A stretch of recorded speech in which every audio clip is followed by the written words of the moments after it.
Expected it. I guess I must have, somewhere in the back of my mind, expected it because I worked my ass off towards it, you What? know. But it wasn't something that happened overnight. We toured comprehensively for almost 2 years straight to get where we did get with it, and it sort of sold in drips and drabs, so it wasn't surprising when I got the gold album for the States. It was more like, it's about time. What was it like to start working on a new record after that successful Bloody Kisses album? Did you feel any pressure? Yeah, we were all basically shitting our pants because we felt, it was a pinnacle point within Typo Negative's career. I mean, this album would either turn out complete success or complete failure. So there was pressure to play the best we could and present it the best we could. Did you have Bloody Kisses in mind all the time when you wrote Octoberust? I mean... No, I don't think so. I think basically we let the band evolve in its natural direction. We didn't try to mirror Bloody Kisses. What do you feel about this new album compared to Bloody Kisses? I think it's a lot more matured musically. It's definitely more focused. It's what I would expect from us as the next step.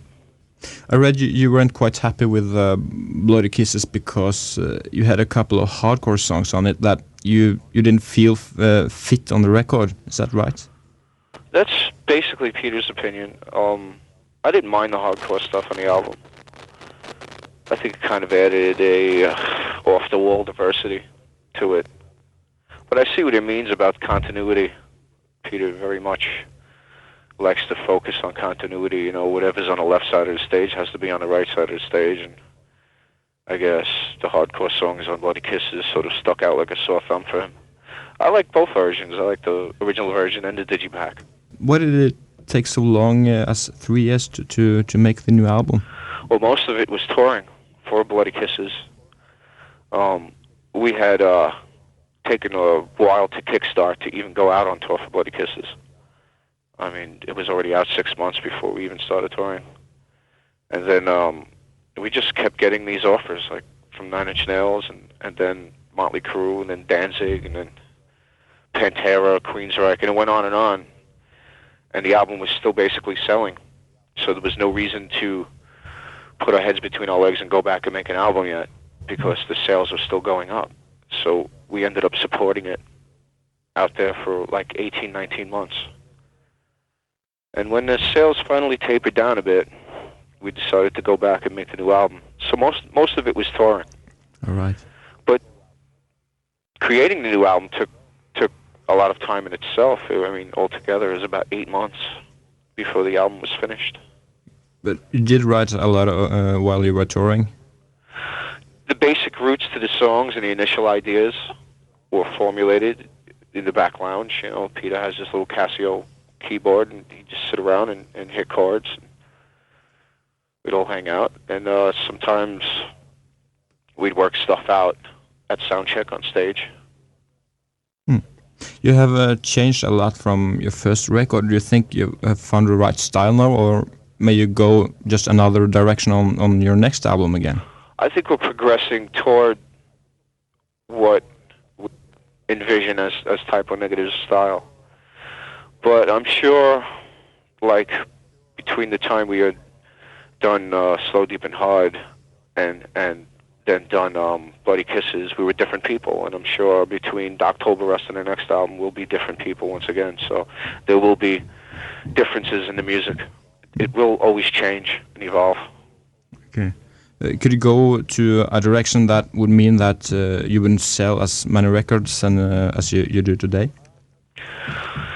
I'm not sure what it'll end up being, but I know we'll try to let it progress naturally and not try to force it in any direction, because once you force it, people instinctively can pick it up. So we wouldn't try to make the music or design it so it could sell more. You started out as a hardcore band, is that right? We started out as a hardcore crossover. I mean, there was hardcore in our music. There was old speed metal in it. It was definitely slow dirge. So it was a mixture, a combination of like 5 different styles, or even threw some classical stuff in on Slow, Deep, and Hard. So I don't think you could define us as a hardcore band. Now you're called a gothic band. Is that a term you're familiar with, and do you agree to that? I don't think we're actually a goth band. I think, well, we've come up with this term gothadelic, which is basically what we'd like it to be called if people need to call us gothic in any way. But it's a combination of a lot of different styles. There's psychedelic in it. There's a bit of dirge, which you might call gothic. There's pop rock. There's old Beatles, Black Sabbath. You know, it's such a medley of different styles. I couldn't define it in any one term. Okay. A while ago, you participated on a tribute album to Black Sabbath. Does that mean Black Sabbath is one of your major influences? Yeah, Black Sabbath is definitely the root core of Typo Negative. It's behind all the slow, heavy, moody guitars, and it's definitely influenced us the most, Black Sabbath and the Beatles. On the new album, October Rust, you do a cover version of Neil Young's Cinnamon Girl. Has Neil Young meant anything for your band? No, not spiritually, and not definitely not musically. It's just a song from Peter's childhood that he grew up hearing on the radio and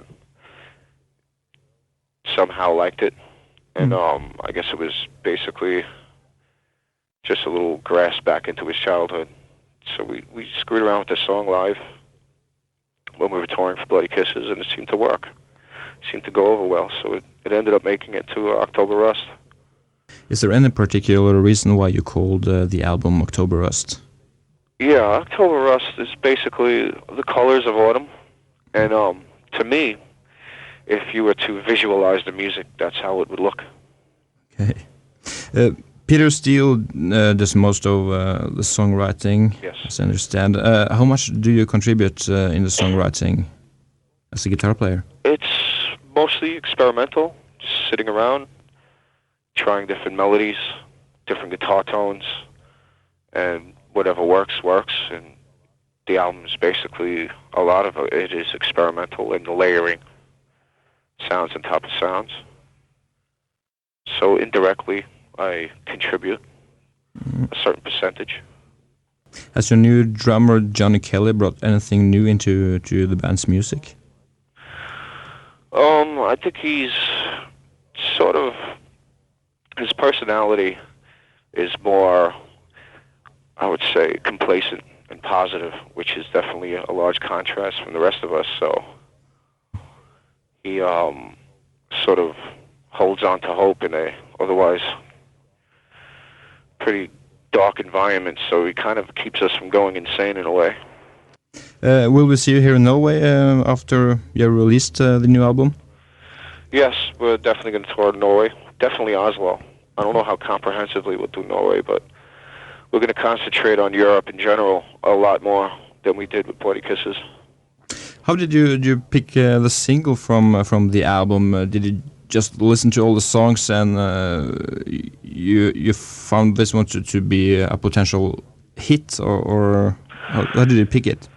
Well, there has been some conflict between us, which would be the first single. I mean, the record company wanted Girlfriend's Girlfriend, and it seemed our manager did, and Peter sort of went along with it. To me, my favorite track on the album is Love You to Death. I would have liked to see None as the first single. But I guess, you know, they had a point when they said that the basic hook for Girlfriend's Girlfriend is really easy and catchy, and people would latch onto it quicker. So we were outvoted